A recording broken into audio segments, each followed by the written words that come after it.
ఇప్పుడు మీకు విండో ఎలాగో నేను చూపిస్తున్నాను చూడండి. ఫైల్ సపోజ్ ఫ్రంట్ వ్యూ, ఈ వాల్ కాసేపు మర్చిపోయి పక్కన ఉంచుకోండి. ఇప్పుడు మీకు ఏం చెప్పాను నేను, 4 feet into 4 feet ఉంటుంది విండో అని చెప్పాను. ఇప్పుడు ఒక రెక్టాంగిల్ కొట్టచ్చు కదా. ఇక్కడికి వచ్చిన తర్వాత 4 into 4 feet అని చేయండి. ఇక్కడ కూడా 4 feet అని కొట్టండి. ఇప్పుడు మనకి రెక్టాంగిల్ 4 into 4 feet ఉంది. ఇప్పుడు దీన్ని ఇంతకుముందు అన్నట్టుగానే మనకి లైన్ ప్రాపర్టీస్ మార్చుకోవాలి. ఎందుకంటే వెరటెక్స్, సెగ్మెంట్, స్ప్లైన్లో ఉన్నటువంటి ఆప్షన్స్తో చాలా చేయగలుగుతాం కాబట్టి ముందు దీన్ని వెంటనే కన్వర్ట్ చూడండి. కన్వర్టర్, ఎడిటబుల్, స్ప్లైన్, ఇది మాత్రం చాలా క్లియర్గా మీకు గుర్తుండాలి. అయిపోయింది. ఇప్పుడు ఏంటి, ఈ లైన్లో ఉన్నటువంటి వెరటెక్స్, సెగ్మెంట్, స్ప్లైన్ ప్రాపర్టీస్ వచ్చినాయి. స్ప్లైన్ సెలెక్ట్ చేసుకున్నాను సేమ్ ఇందాక వాళ్ళలాగే. అవుట్లైన్ ఇక్కడికి వచ్చేటప్పుడు ఏం చేస్తాను, జస్ట్ మైనస్ ఒక 3 inches అని ఇచ్చా. మీ ఇష్టం, మామూలుగా పిక్ చేయొచ్చు లేదా -3 inches అని ఇవ్వచ్చు, ప్రాబ్లం లేదు. చూసారు కదా, -3 inches క్రియేట్ అయింది. ఓకే, ఇప్పుడు ఏమవుతుంది, అవుట్ సైడ్ క్రియేట్ అవుతుంది. అదే సపోజ్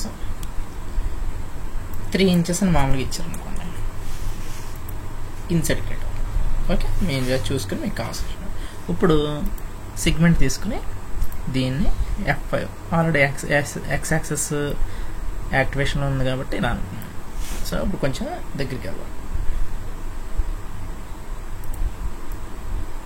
ఓకే, ఇప్పుడు ఈ సెగ్మెంట్ని కొంచెం మూవ్ చేస్తున్నాను.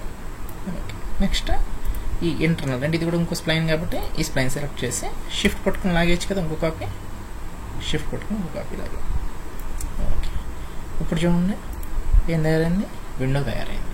మీరు పర్స్పెక్టివ్లో చూసారనుకో, ఇదిగో P అని కొట్టిన తర్వాత Z కొట్టండి. అప్పుడు మీరు ఏదైతే సెలక్షన్లో ఉందో అది జూమ్ అవుతుంది అనమాట. సెలక్షన్లో ఉన్నది వచ్చింది. మరి దీని థిక్నెస్ లేదు కదా, మరి మనం చూపించిన ప్రకారం మోడిఫై ప్యానల్కి వెళ్ళి ఈ మోడిఫై లిస్ట్లో ఉంటాయన్నమాట ఆప్షన్స్. ఇందులోకి వెళ్ళి E అని కొట్టండి. E అని కొడితే ఈ పేరుతోనే వస్తాయి. ఇక్కడ ఎక్స్ట్రూడ్ ఆన్ చేయండి.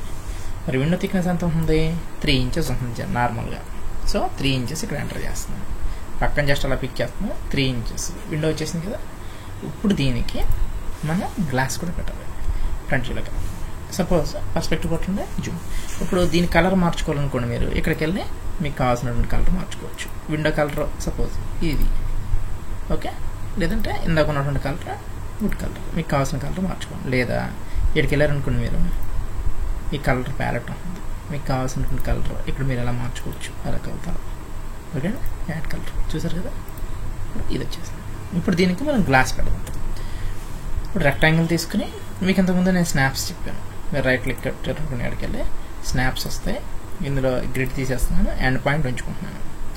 ఇప్పుడు ఇది యాక్టివేట్ అవ్వాలంటే S కొడితే యాక్టివేట్ అవుతుంది. సో S కొట్టాను, చూసారా స్నాప్స్ వచ్చినాయి. ఇప్పుడు పిక్ చేస్తే ఆ ఎండ్ పాయింట్లో పట్టుకుంటుంది, ఇక్కడ వదిలేస్తే ఈ ఎండ్ పాయింట్లో వదిలేస్తుంది.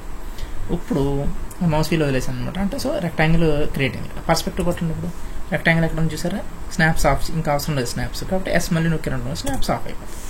ఇప్పుడు ఇక్కడ ఉంది కదా, ఇప్పుడు రైట్ క్లిక్ కొట్టి కన్వర్ట్ స్ప్లైన్ చేసుకోండి మస్ట్ ప్రతి దానికి. ఇప్పుడు దీనికి కొంచెం థిక్నెస్ ఇద్దాం. ఎక్స్ట్రూడ్ మోడిఫైలోకి వెళ్ళాను, ఇక్కడ ఎక్స్ట్రూడ్ మళ్ళీ మామూలుగానే ఇచ్చాను. అయితే గ్లాస్ థిక్నెస్ 0.25 inches ఇద్దాం. ఓకే, ఇప్పుడు మూవ్ కమాండ్ ఉంది కదా, చూడండి వై యాక్సెస్ యాక్టివేషన్ ఉంది. మూవ్ కమాండ్ అలాగే పిక్ చేసి ఆబ్జెక్ట్ మీద వెనక్కి జరుపుతున్నాను కొంచెం. సో ఇప్పుడు మీకు ఏమైంది, విండో తయారైంది. ఓకేనా.